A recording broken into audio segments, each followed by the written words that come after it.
Hey everybody, welcome back to Good News Girls. Today I'm with my friend Clarrissa Stevens. Hi Clarissa. Hello. Thank you for being with us today. You're welcome. It's good to finally have you. Yeah. Yay. Mm-hmm. So I have wanted to have Clarissa with me on this podcast for a while because I really just want our listeners to get to know you and hear some of your story. You have a profound story. You're a profound person. And so I'm excited to get to learn from you a little bit today. We've also been talking, you and I, lately about the upcoming election, how this is a very unique season, in our nation. And as church leaders, leading a generation. Wow. Yeah. So much fun. So elections are typically like, elections, but there's a sense surrounding this one where a lot hangs in the balance. There's a lot more fear. There's a lot more anxiety. Yes. I believe there's a lot more at stake. So my goodness. And yet we're called to be good news girls just the same. Yeah. And the things that were true when things were easy and simple are still true in seasons where they're not so easy and simple. Right. And we need to be reminded of that. And so today I thought it would be cool to hear your story. Okay. And then let's just kind of get into this. What does it mean to be a good news girl during this election season? Because you and I, what we've been discussing is the people in our sphere of influence, in our community, we don't all see the same. Right.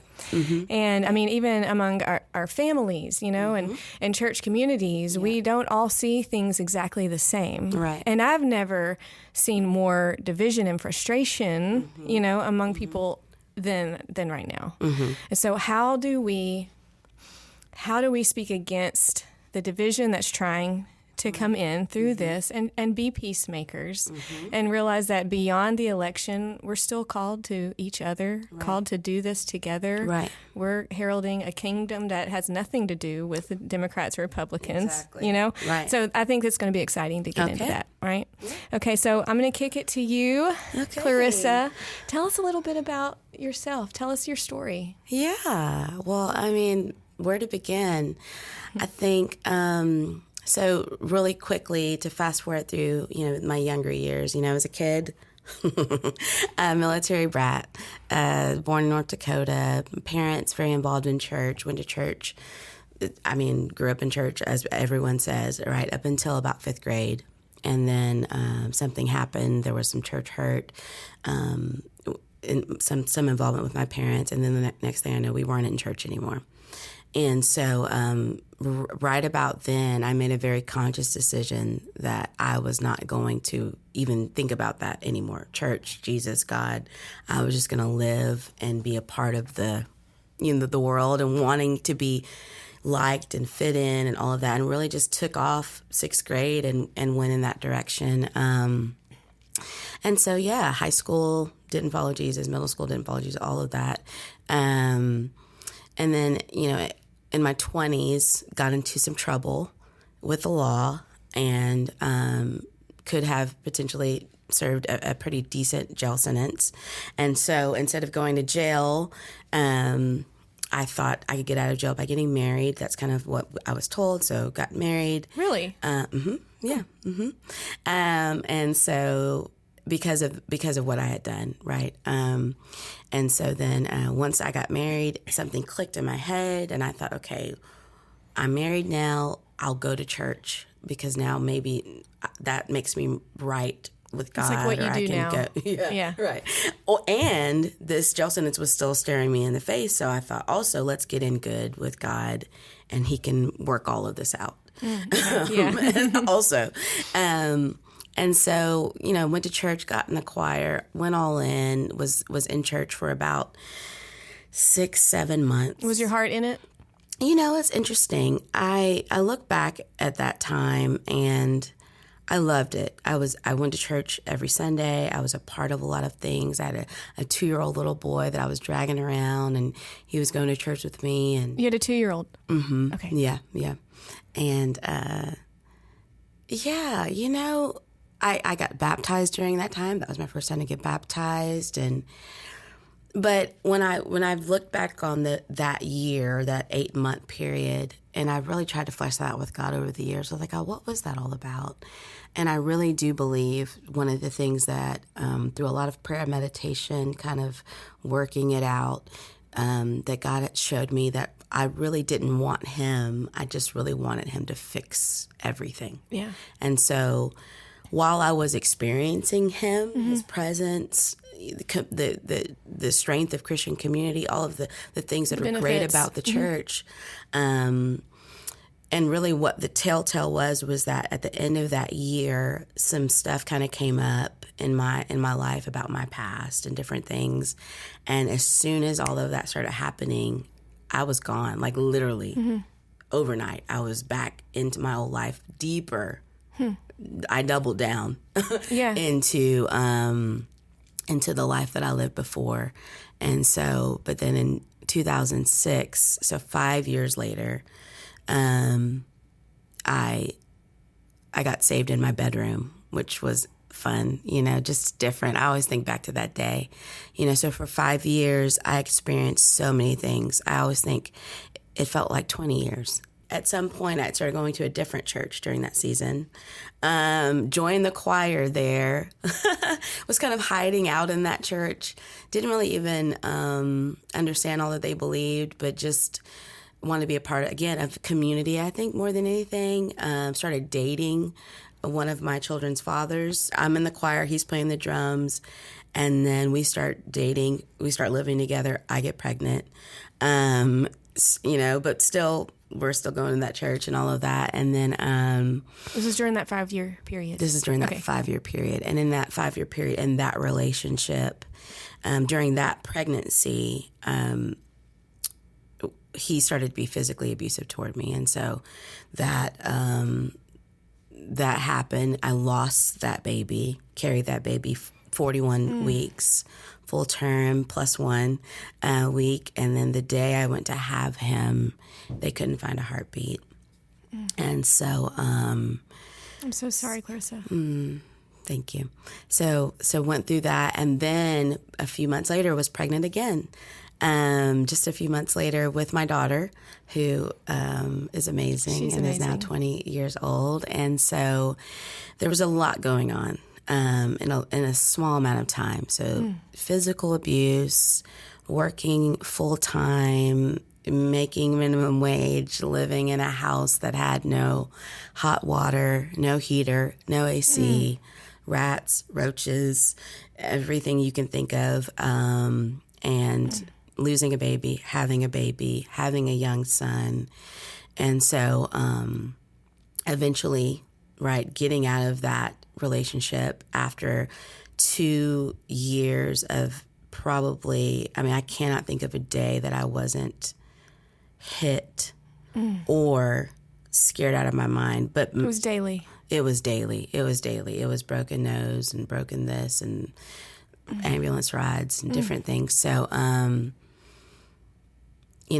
fled that. Eventually, I woke up one night in the middle of the night. It was like 3 a.m, sat up in the bed, and something just came over me that I had to leave, and that it had been a process. It had been a tug of war in that my own family, like certain family members who love me deeply, were like, we're done. Like, we know what's going on. Like, I know you're telling us that it's not going on, but we know what's going on, and we're out. And those relationships have been reconciled. It's been a beautiful thing. Good.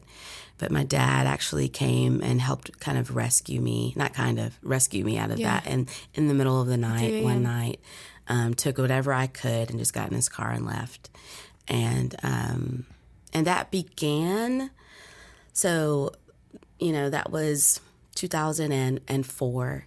And that began, which, again, looking back, it's hindsight is 2020, right?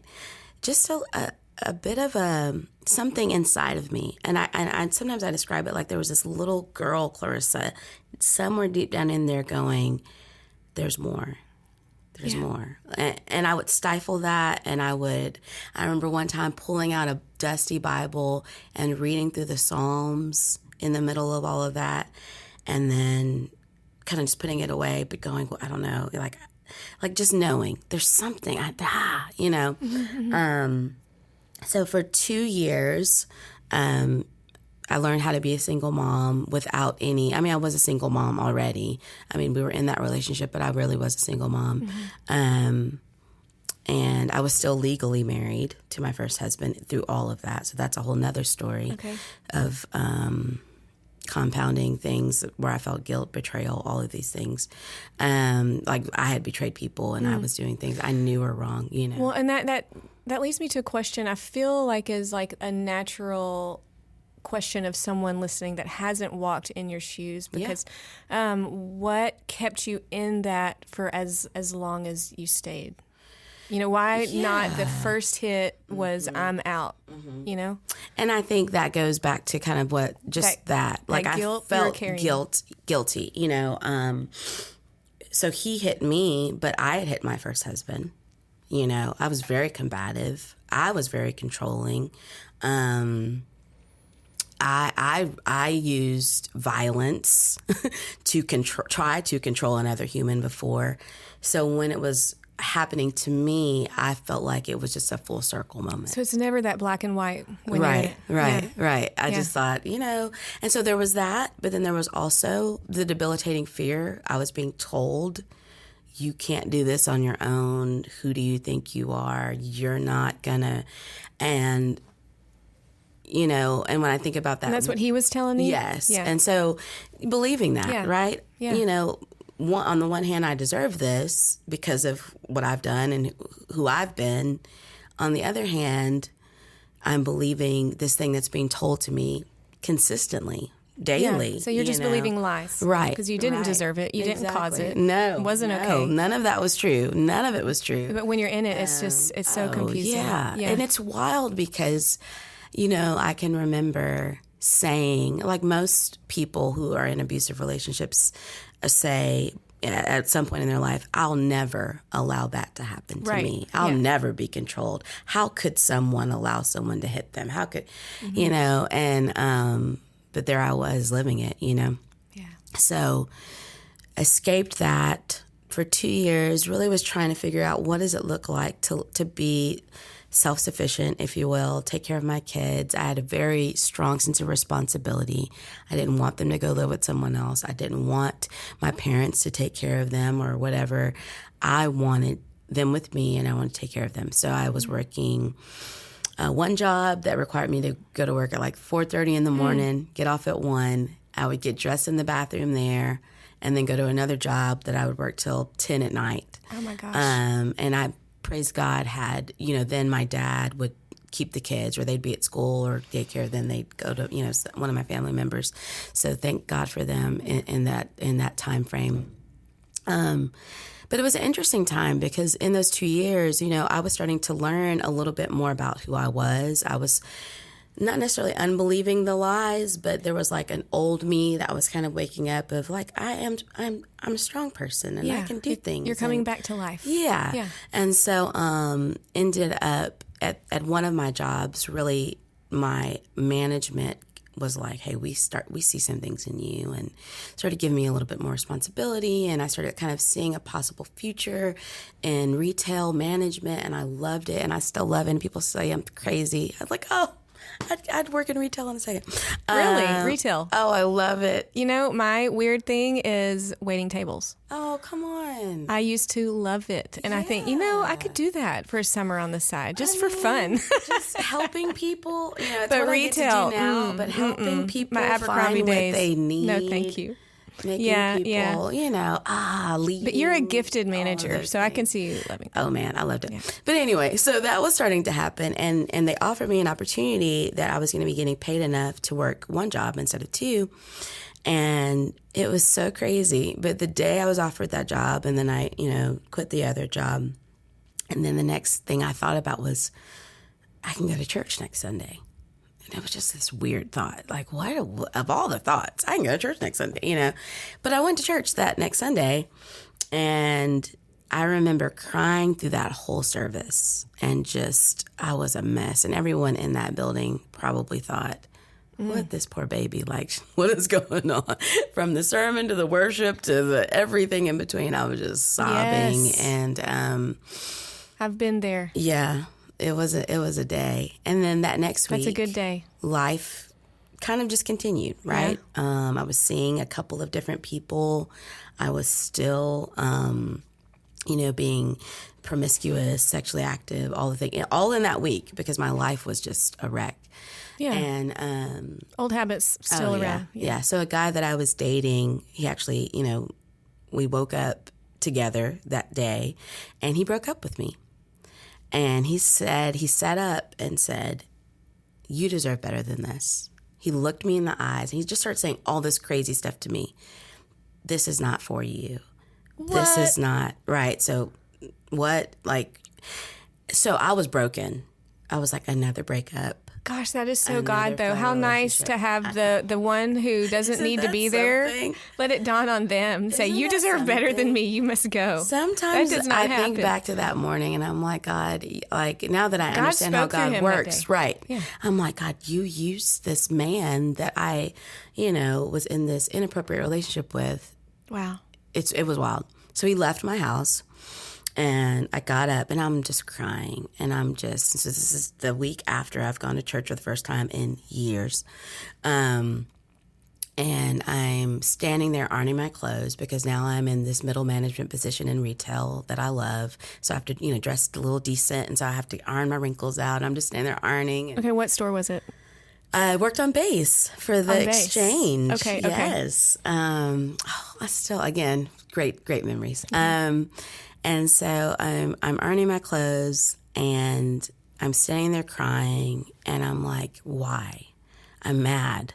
I can't believe he just said that to me. What in the world? I'm just like going through the motions. I can still feel that every once in a while, like how I felt like, whoa, what is this? I can't believe he just broke up with me, And then, and I'll go down saying this when I'm 99, and if I heard it wrong, Jesus will tell me later, but this is what I heard as I was ironing. Clarrissa, can't you see? No one can love you better than me. Mm. And I remember I'm ironing, and I kind of look off to the right, and I look up, and I'm like, what? What? And I just started sobbing, and I never stopped ironing, which is one of my favorite parts of the story, because it's just so comical, and it's very much me. I'm just ironing and crying, and I start saying, Jesus, okay, Jesus, you can have me. You can have all of me. I'm all in. I'm your, and I'm just saying all of these words, and I'm crying, and I'm saying things, and I'm ironing all at the same time. Wow. And that was it. February 2006. I mean, I went to work that day.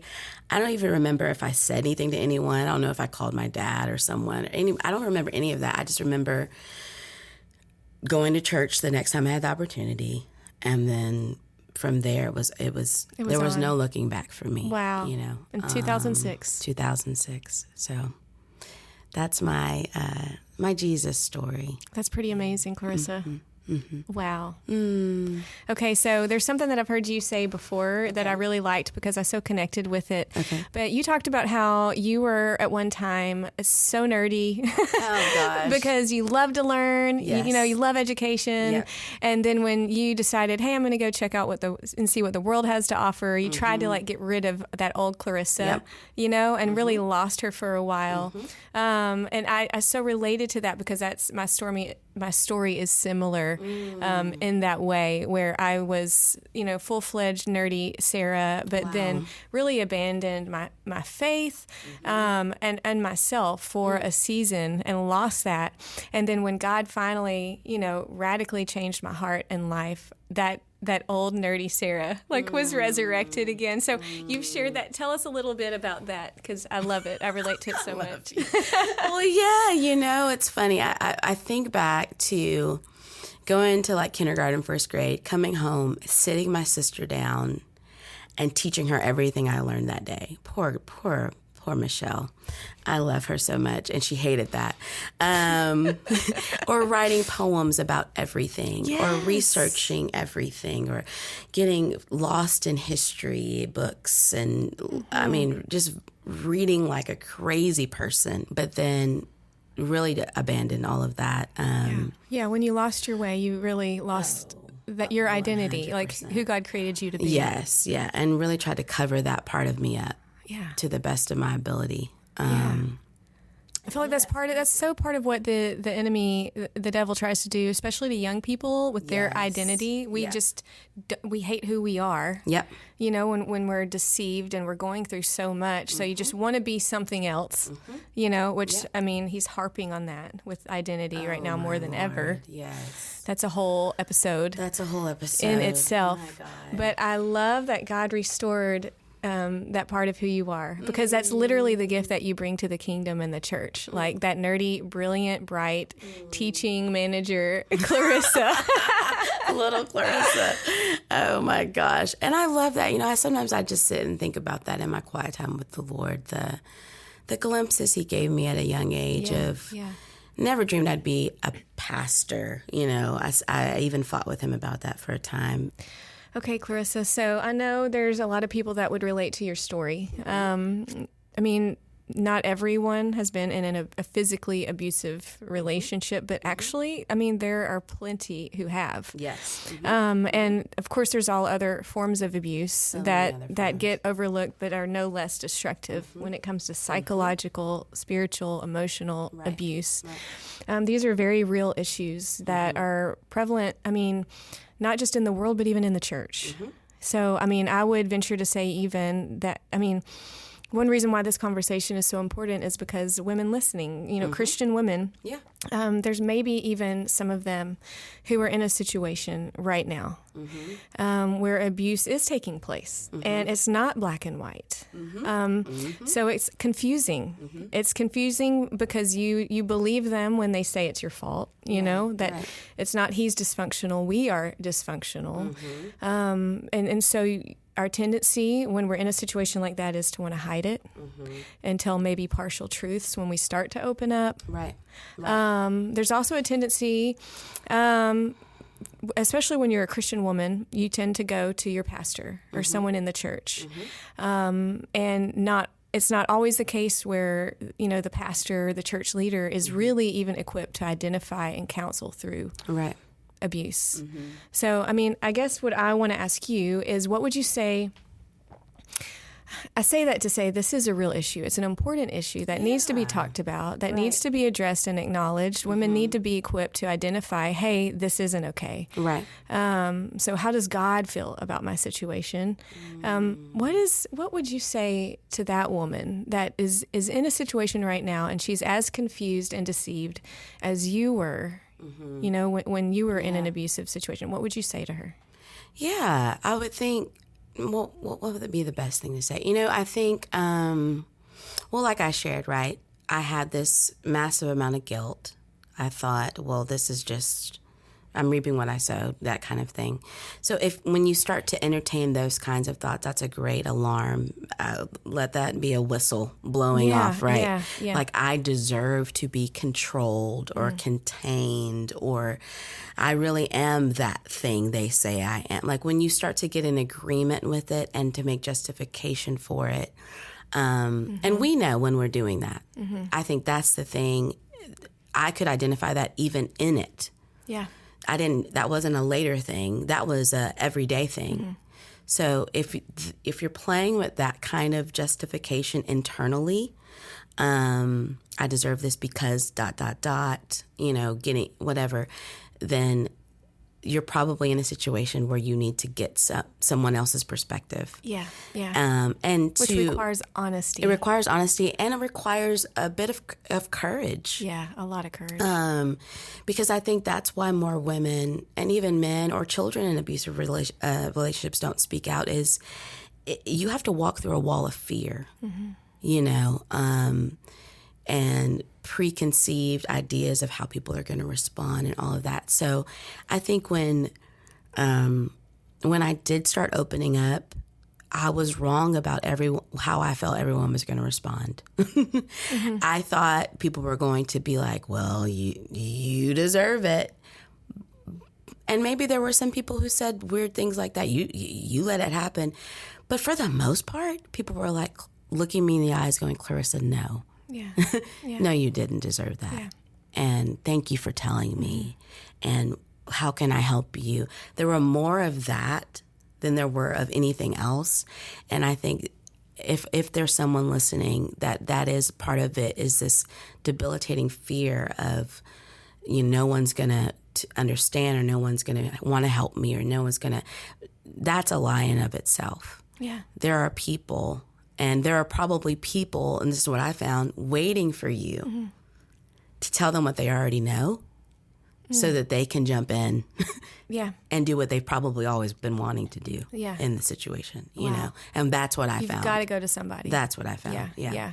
And be fully honest. You know, it's so tempting to give partial truths, and to hold back, but to give the last 10% of the details, like, this is where I am. Yes. Yeah. This is what's happening. Yeah. Because, abuse is defined as violence or cruelty. And for women who maybe it's not physical, it can be more difficult to identify it, but prolonged cruelty is abuse. Yes. And especially for Christian women, I think, statistically, Christian women are even more susceptible to remain in abusive relationships because of a misunderstanding of theology and biblical teaching. Typically, a Christian woman is married to a, quote, Christian man who is, is the abuser. And so using spiritual abuse, using, misconstrued scripture and theology. And so these are the things that keep women in situations when it's such a misunderstanding of the heart of God for women. And even the passages in Scripture that are used against women in these situations are totally misunderstood and misconstrued, So just a proper understanding in the church, especially among church leaders, to be able to identify and counsel women properly through this. And you can't, so many ask the question, well, can't God change my husband? Isn't it just giving up? Is it not faith to just like hope and trust and believe that he can and, he will?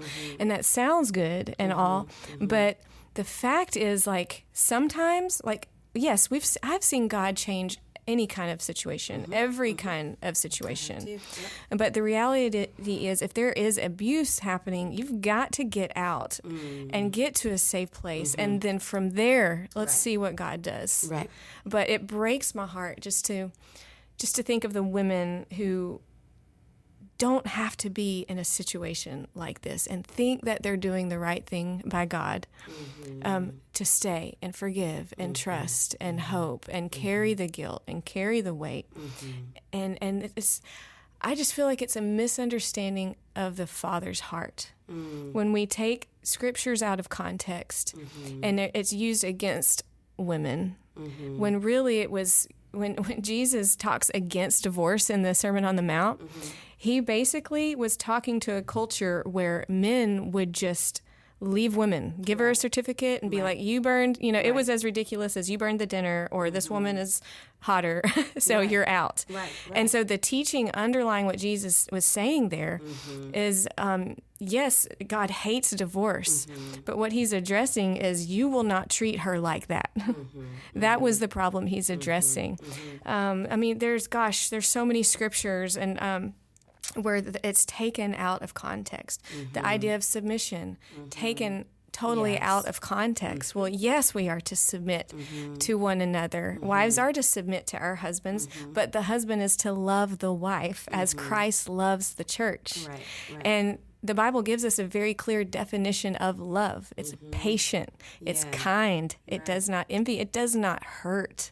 So, the breach in the marriage contract, it didn't happen when the wife finally decided to stand up for herself and say, I'm drawing a line. It happened when the husband ceased to fulfill his part of the command to love and honor and care and protect his wife. And of course, I have to say, yes, it can go both ways. Women, we can be awful, So, we're called to love our husbands and, as well. So I just thank you for sharing that. I think that's an important thing, just to get out there and to give women handles. And before we move on from that part of the conversation, I always like to throw out resources. Honestly, please, if you think, well, I don't know, my situation, it's at least dysfunctional, it's at least toxic, I don't know if I could even call it abusive, I encourage you to reach out to someone that you trust, who loves you enough to be honest with you. But also, if you're in the area at North Point Community Church and Shreveport Community Church, we've got pastoral counselors. In fact, Clarrissa is one of them. And you can call us up, and we would be so glad to connect with you and talk you through what you're going through. You're not alone. So That's right. I hope that you'll take advantage of these resources that are available to you. Give us a call.